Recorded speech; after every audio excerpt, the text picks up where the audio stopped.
Thank you, Roger, and bienvenue.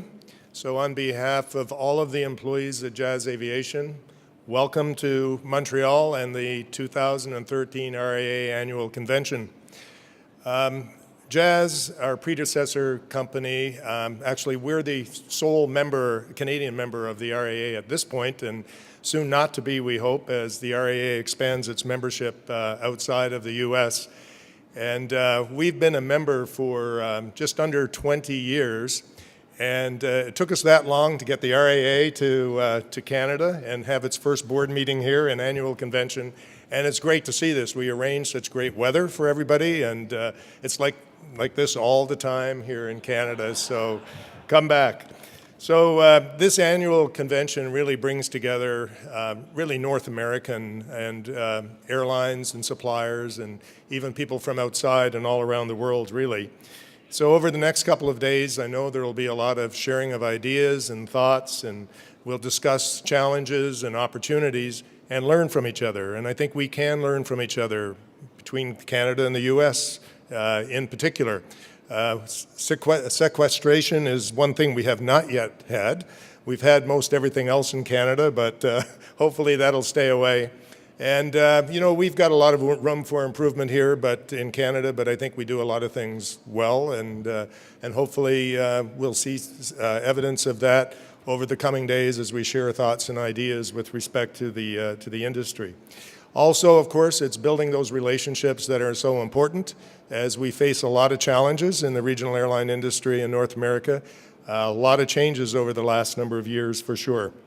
But ultimately, by working together and learning from each other and sharing experiences, I know we'll continue to provide a safe, reliable, and viable business, which is so important, in particular, to small communities throughout North America.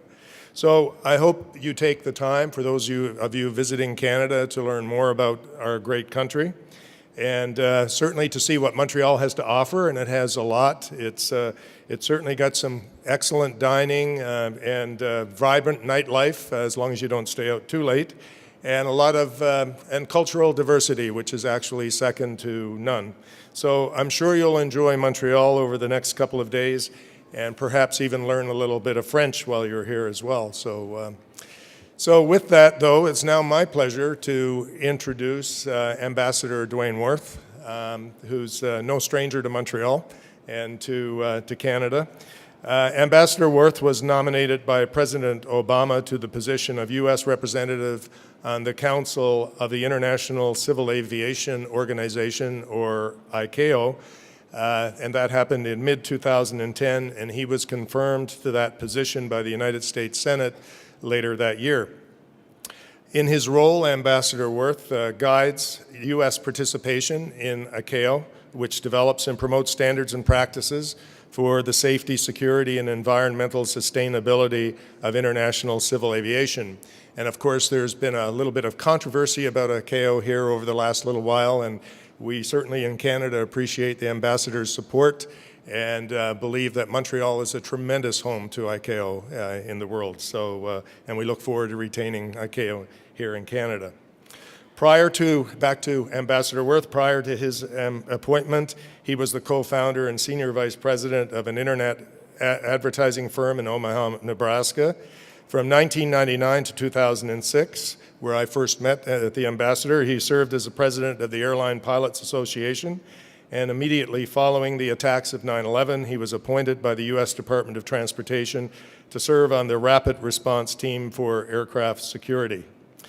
He previously served as co-chairman of the Next Generation Air Transportation System Executive Council, which was a private sector organization developed to work with the Department of Transportation and the FAA to modernize the national airspace system through 2025, which we know is very, very important. He served on several airline boards of directors, including Northwest Airlines and Hawaiian Airlines. He's a graduate of the University of Nebraska and holds an advanced degree from the University of Oklahoma. He served in the United States Air Force and the Kansas Air National Guard, and retired with the rank of Lieutenant Colonel. So quite an extensive experience in the business. So, It's now my pleasure to introduce and to welcome him to the podium. Thank you.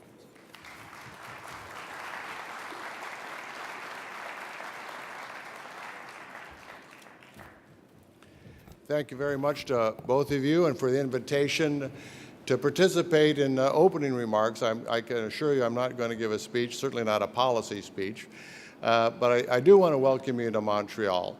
And I was lucky enough to be appointed by the President and confirmed by the Senate, although I can tell you right now I would rather be waterboarded than ever go through another process that involves a Senate confirmation again. But nonetheless, I am here, and I'm glad to be here. And I thought when Roger came in the wintertime, when it wasn't always 82 degrees, I'm sorry, we had a real Canadian winter, and Roger advised me you're going to have the first time there was a convention of your organization out of the country. And I think how appropriate that it turns out to be Montreal, the headquarters of the International Civil Aviation Organization, ICAO.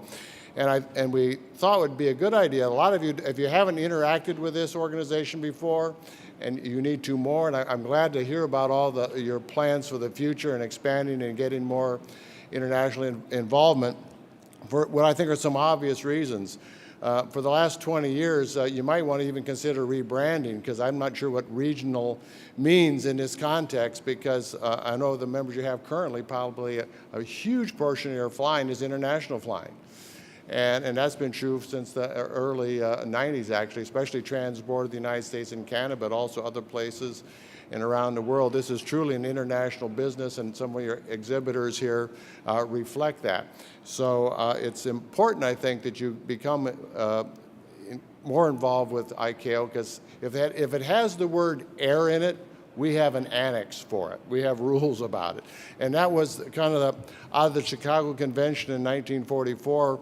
I think all of us in this industry were fortunate to have some visionaries who, the war wasn't even over yet, and the industry couldn't really be imagined as international by the time when the war started, but they already knew that without global international safety standards and agreements and interoperability, they envisioned an industry that was going to require stuff that nobody had ever done before in any other industry to that point.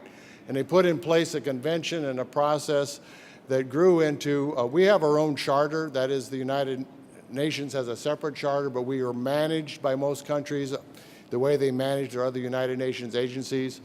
And so we have a council that I'm on. Think of it like the United Nations Security Council. We only have 36 members, and they're elected by the Assembly. 191 nations come together, and they will in September, like they do every 3 years, over 1,000 participants, and they will elect the members of the council. The council, runs the place for the 3 years in between, but it's a political body. It's politics. It's huge commercial interests. This is one of the most important businesses in the world, a catalyst for the rest of the economy. So everything around the safety and security also has huge amounts of interest by those nations, especially if they have a manufacturing base. Canada's very proud and should be proud of right here in Bombardier, and you've got a big stake in this industry. So one of the things that we've probably had, some would call it mission creep, because when ICAO was probably originally founded, it was about the rights to fly, but also a very tight focus on safety standards. That mission has been expanded over time. We didn't used to have an international security function. We have a huge international security function now with the same goals, trying to make security standards as tight and as cohesive and as interoperable across borders as safety is now. It's not there yet. It's a long way from there, but we're making progress. We didn't used to have a big environmental responsibility on climate change and emissions. Emissions were always part of it, noise emissions, carbon emissions, but nobody can pick up a newspaper anymore without knowing the import of climate change and the controversy and the politics surrounding climate change. And for example, the European Union's carbon emissions trading scheme, amongst others. ICAO is right in the middle of all of that. And recently we had a conference here in only the 6th time in the 70-year history, nearly 70-year history of ICAO, an air transport conference where huge amounts of debate were about economics, and if ICAO could actually enter into the world of economic regulation, which was kind of silly. We're talking about deregulation, and we wanted annexes to talk about how to have regulations about how to deregulate. So that didn't happen, actually, but it did flesh out all the challenges that nations face, airlines face in competition. The world is moving. The United States and North America and Europe, which dominated to such a large degree in those years after World War II, can look forward to being, even with a growing footprint, having a shrinking market share as Asia and the Middle East and Latin America grow. So we're a political organization, but it's the foundations that make it successful isn't the politics. It's a tremendous commitment and support out of the private sector that makes aviation work. There's not enough aviation inspectors or TSA guys or anything in maintenance or operations to guarantee the safety. It's the commitment of the private sector and its workforce to uphold the standards that ICAO comes up with is why it works. So I'm always happy to come to an organization like this who has got that commitment to, you need to be a successful commercial enterprise, but without a safe enterprise that can guarantee its safety and has the faith of the customers and their citizens, you won't have a business. So Montreal, I want to mention what he mentioned a minute ago. It's been the headquarters from the beginning. And when the Chicago Convention decided to have a headquarters, they used the word permanent. I don't think there's been any United Nations headquarters ever moved anywhere, wherever they were formerly located. We have 7 regional headquarters. We got them in offices, rather. Mexico City, Lima. There's 3 in Africa: Dakar, Nairobi, Cairo. We have offices in Bangkok. We have offices in Paris.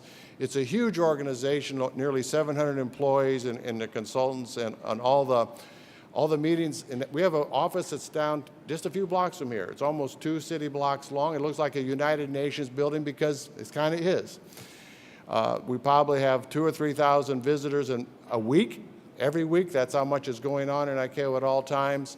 So it's a pretty busy place, but your support and your continued involvement, I think, is welcome. So I'm welcoming you to Montreal. The United States is intent on keeping the headquarters here in Montreal, so you can come back 20 years from now and you'll still be having a meeting in Montreal and not in Doha, if the United States has anything to say about it.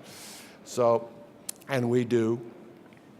So thank you for coming to Montreal. It's a wonderful city. My wife and I are very lucky to live here and serve our country, but get to live in this vibrant international community. So thank you, Roger, for inviting me. Have a great convention.